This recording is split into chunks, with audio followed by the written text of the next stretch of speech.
Imagine कीजिए एक 30 inch जितनी चौड़ी ऑनेल कॉटेड पाइप अगर आपको बिजली की फुर्ती से खींच के अपने अंदर ले ले।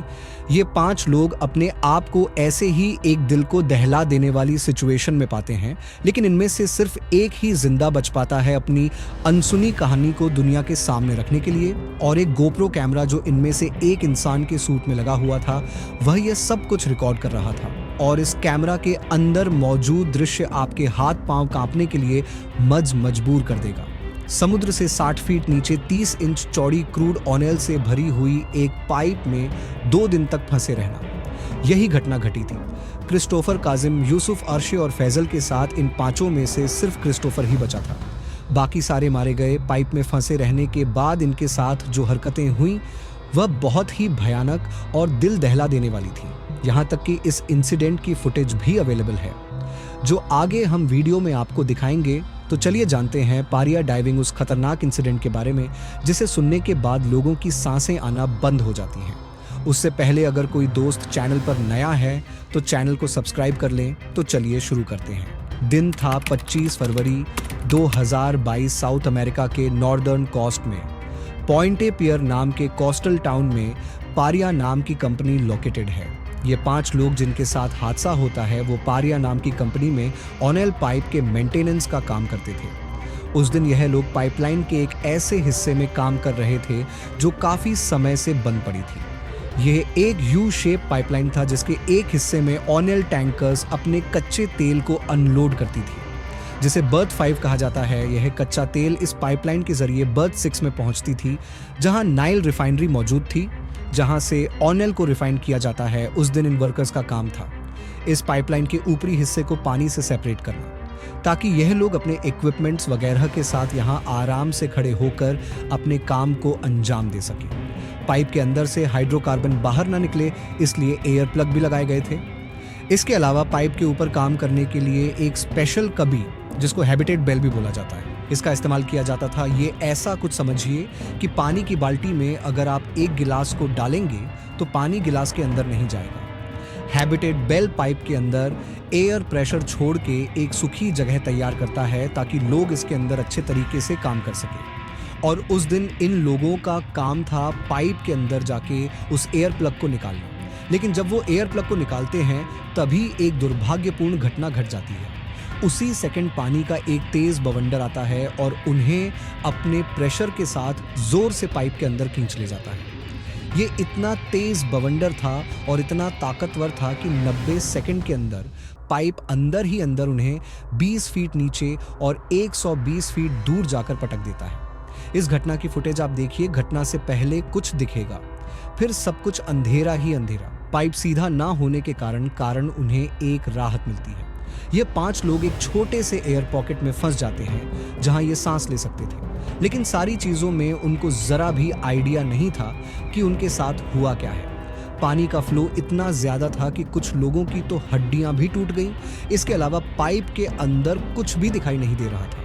चौंकाने वाली बात तो यह थी कि जो हवा वह लोग पाइप के अंदर ले रहे थे, उसी हवा की वजह से वह पाइप में फंस गए थे। दोस्तों, टेक्निकली पाइप के अंदर कुल 1200 बैरल ऑनेल होना चाहिए था, लेकिन उससे कम था और बहुत ही ज़्यादा लो डेंसिटी वाली एयर वहाँ पर बनी हुई थी। जब उन्होंने एयर प्लग को निकाला तब हाई डेंसिटी वाली एयर, जो कि केबिन के अंदर बनी थी, लो डेंसिटी वाली एयर में, और उसने एक बहुत बड़ा पानी का बवंडर खड़ा कर दिया और अपने साथ सारी चीज़ों को पानी की ओर खींच ले गया। उनके वहां से निकलने का सिर्फ एक ही रास्ता था, जहां से वह आए थे वहीं वापस जाना, यानी कि बर्थ 6 से। क्योंकि पाइप के अंदर कुछ भी दिखाई नहीं दे रहा था तो उनको नहीं पता था कि उनको जाना कहां है। अगर वह गलत साइड चले जाते तो वह बर्थ 5, जो कि समुद्र की साइड था, वहां पहुंच जाते, यानी कि तुरंत मौत। काफी सोचने के बाद वह लोग तय करते हैं कि जिस साइड उनका सर है वह उसी साइड चले जाएंगे। और उनके पास कोई पोषण नहीं था, क्योंकि वह लोग ज्यादा टाइम तक पाइप के अंदर रह नहीं सकते थे। लेकिन जब वह ऐसा करते हैं तो उनको और एक प्रॉब्लम का सामना करना पड़ता है। पाइपलाइन सीधी ना होने के कारण कुछ जगह पर तो सांस लेने की जगह थी, लेकिन कुछ जगहों पर तो पानी ही पानी था। अगर वह सांस रोक के पानी के अंदर से जाने की कोशिश करते और आगे उन्हें सांस लेने की जगह नहीं मिलती तो उनकी तुरंत मौत हो सकती थी। इस जगह से क्रिस्टोफर और फैजल डिसाइड करते हैं कि आगे दोनों अकेले जाएंगे। उनका प्लान बहुत ही सिंपल था। दोनों अकेले बाहर निकलकर बाकी तीनों के लिए मदद भेजेंगे, वह दोनों आगे की तरफ बढ़ते हैं और वह दो एक और एयर पॉकेट में फंस जाते हैं और वहां पर एक चमत्कार होता है। उनको महसूस हो है कि ऑक्सीजन टैंक उनके सामने पड़ा है। अब जिस वजह से वह पानी के अंदर ज्यादा देर के लिए जा सकते थे, लेकिन प्रॉब्लम यह थी कि अंधेरा होने के कारण वह नहीं देख पा रहे थे कि ऑक्सीजन टैंक के अंदर कितना ऑक्सीजन है। ऑक्सीजन टैंक खत्म होने ही वाला था, लेकिन उसी वक्त वो एक चीज से टकराते हैं और वो चीज थी एक और ऑक्सीजन टैंक। इस ऑक्सीजन टैंक का माउथ पीस ही नहीं था वो चीज जिसे कि ऑक्सीजन मुंह में लगा के लिया जाता था। इस वजह से उनको ऑक्सीजन टैंक की ओपनिंग में अपना मुंह डालना पड़ा और इसी के साथ पूरा का पूरा ऑनेल उनके मुंह में चला गया। क्रूड ऑनेल दोस्तों, क्रूड ऑनेल एक ऐसा ऑनेल होता है जो कि काला होता है, उससे पेट्रोल डीजल बनाया जाता है। अगर मुंह और आंखों में चला जाए तो बहुत जलन होती है। उस वक्त तक फैजल का भी ऑक्सीजन टैंक खत्म हो चुका था और उसकी हड्डियां टूटने के कारण बहुत ही ज्यादा दर्द में था। तो इस वजह से क्रिस्टोफर को आगे अकेले जाना पड़ा। 2 घंटे मशक्कत करने के बाद उसका ऑक्सीजन टैंक एक और चीज से टकराता है और वह चीज थी पाइप का बैंड। यह बात जानकर वह खुश भी हुआ और दुखी भी, क्योंकि यहाँ पर एक तो बर्थ 6 की ओपनिंग हो सकती थी जहां से बाहर निकला जा सकता था, या फिर बर्थ 5 की ओपनिंग जो कि पूरी तरीके से बंद थी पाइप में। पानी कम होने के कारण उसका तैर कर ऊपर पाइप से बाहर निकलना नामुमकिन था। तो यह भी एक बड़ी प्रॉब्लम बन गई थी। तो वह पाइप को जोर जोर से मारने लगा और आवाज करने लगा। उसी वक्त कुछ रेस्क्यूअर उसकी आवाज सुनते हैं और उसके लिए एक चैन डालकर उसको बाहर निकालते हैं। जैसे ही स्टीफर बाहर आता है तो वह पहली चीज यह बोलता है कि उसके चारों ही दोस्त अभी भी पाइप के अंदर और जिंदा है और उनको मदद की सख्त जरूरत है। यहाँ पे उन लोगों को ऑन आइल को धीरे धीरे एक्सट्रैक्ट करना चाहिए था या कुछ और रेस्क्यू मेथड अपनाना चाहिए था। कंपनी के रेस्क्यूअर उनकी मदद करने जाने ही वाले थे, पर कंपनी ने उनको जाने की परमिशन नहीं दी क्योंकि कंपनी के पास ज्यादा बड़े ऑक्सीजन सिलेंडर नहीं थे। अगर रेस्क्यूअर नीचे जाते तो उनकी जान भी खतरे में हो सकती थी।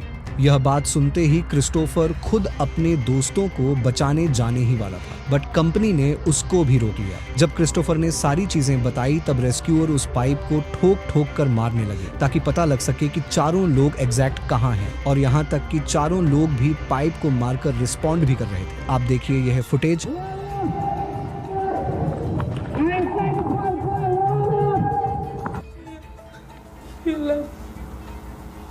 आने वाले 48 घंटे तक पारिया कंपनी ने कोई भी मदद नहीं पहुंचाई और उनको वहां पर मरने के लिए छोड़ दिया। उन चारों ने बेचैनी में अपने प्राण वहां त्याग दिए। एक बड़ी कंपनी के अपनी लापरवाही से अपने वर्करों की जान ली। इतना बड़ा मामला होने के बाद भी आपको जानकर हैरानी होगी कि पारिया कंपनी के ऊपर पुलिस इंक्वायरी भी होती है, लेकिन उनको कोई सजा नहीं होती। और पारिया कंपनी में जिस फैमिली के लोग मरे थे उन्हें फाइनेंस कंपनसेशन के नाम पर 1 रुपया तक नहीं दिया गया। और ऐसे ही वीडियोस देखने के लिए जुड़े रहे। Thank you.